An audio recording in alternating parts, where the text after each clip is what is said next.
Our past symbolizes backwardness, symbolizes feudalism, superstition.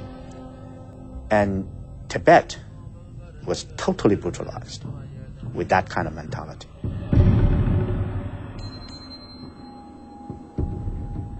The 6,254 monasteries that were the living repositories of over a millennia of higher Tibetan civilization were destroyed.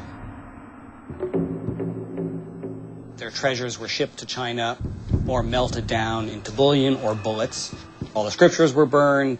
Wood was literally taken from the monasteries to be used in the construction of Chinese military camps. And then the buildings themselves were dynamited and subjected to artillery shelling by the PLA. What looks like 500-year-old ruins literally pocking the landscape, every single valley. They're not 500 years old. They were destroyed during the Cultural Revolution. Tibetan monasteries were like your universities, like your libraries, like your museums. So when we talk about the destruction of more than 6,000 monasteries, we're not just talking about destruction of 6,000 places of worship. We're talking about destruction of Tibet's entire culture, its civilization.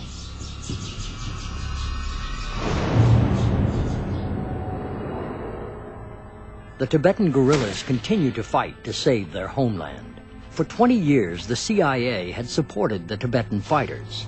Now that aid was drying up. The United States shifted its policy and sought an alliance with Communist China against the growing influence of the Soviet Union. After Henry Kissinger secretly flew to Beijing in August of '71, and as the story goes, was told by the Chinese, the first thing you do if you want better relations with the People's Republic is to pull the plug on your Tibet operation. At that point, the funding from the CIA completely dried up. Our leaders at that time did not realize America never really entertained any ideas of helping support the Tibetan independence struggle. It was partially to just harass Communist Chinese.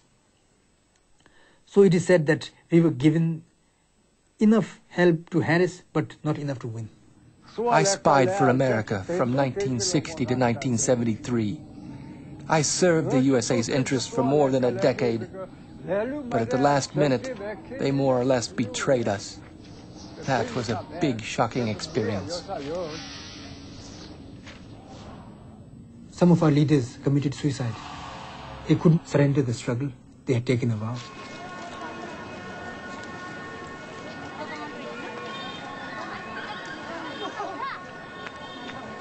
But what's so unique about the Tibetan experience and so compelling, in many ways, is what the refugees have done outside of Tibet.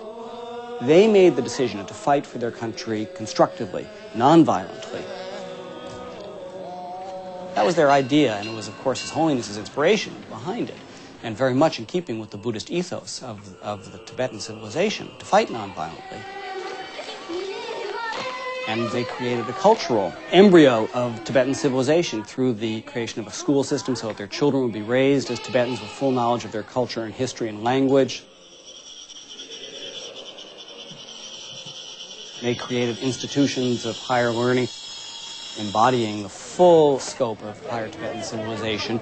By preserving their culture, they would eventually create a kind of living refutation of the Chinese claims on Tibet.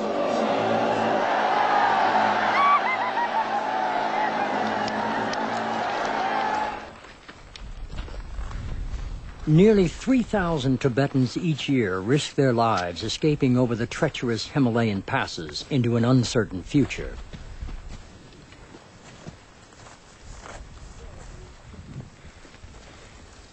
It takes weeks, sometimes months, to reach Dharamsala, India, where the Dalai Lama established the Tibetan government in exile.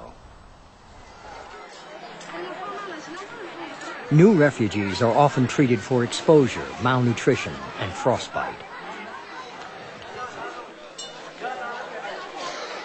Victims of torture receive special medical and psychological care. Most of these new refugees are young, unable to get a job or join a monastery in their homeland. Some are fleeing political persecution.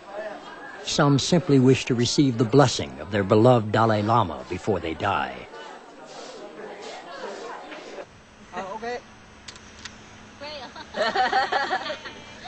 people inside Tibet today suffer a form of racism which has reduced the Tibetans to second-class citizens in our own country.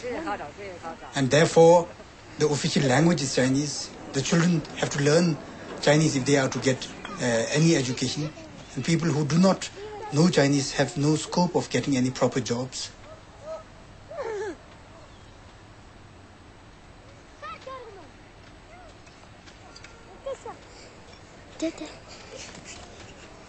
The Chinese are saying that if you study the Tibetan language, it is a religious language. It is a language whose time has passed already. And so, if you want to develop the country and learn science, then you have to learn the Chinese language. In Lhasa, schools now charge tuition between $250 and $400 per child, more than the average Tibetan's annual salary.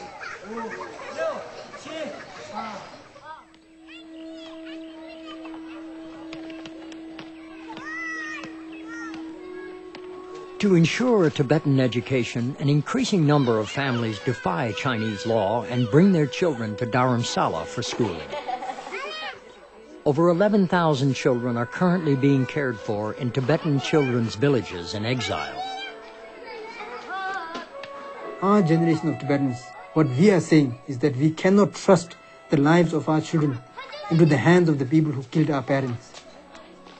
What little faith the Tibetans in Tibet have in what the Chinese government says, their promises and assurances, how uncertain their life and their future is, that parents will surrender their children, leave here, go back. Maybe they will see them in some years, maybe never to see again. So one day, these children must meet their mothers. There should be no border, there should be no restrictions, there must be freedom for these children and for these young mothers to meet each other. That is a promise I have.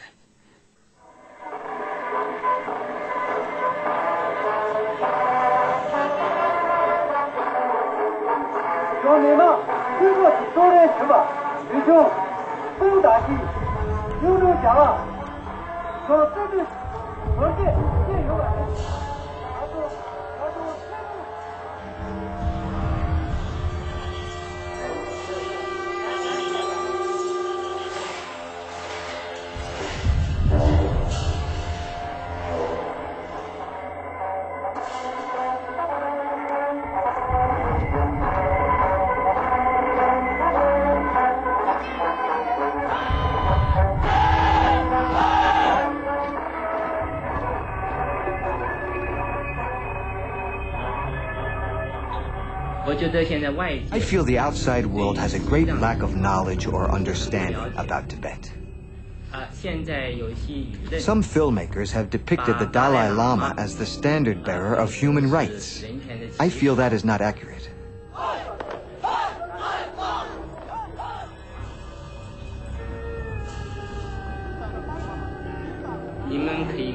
Before 1959, the policies he pursued and defended in Tibet are much darker and crueler than the Negro slavery system in the United States before the Civil War.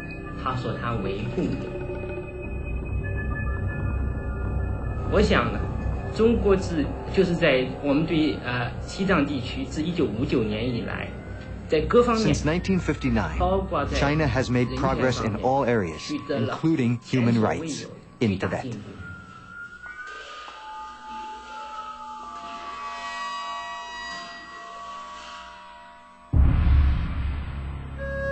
When Mao Zedong died in 1976, the nightmare of the Cultural Revolution ended for the Chinese people.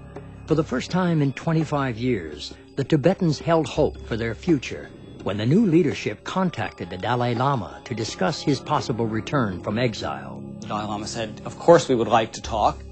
First, we would like to recontact our people, who we have not had any direct relations with since the government fled in '59. And to do that, we'd like to send a fact-finding delegation. The Chinese were highly confident that they would be impressed by what they found in Tibet, and that the Chinese side of the story would be well served by these delegations from the exile government visiting Tibet.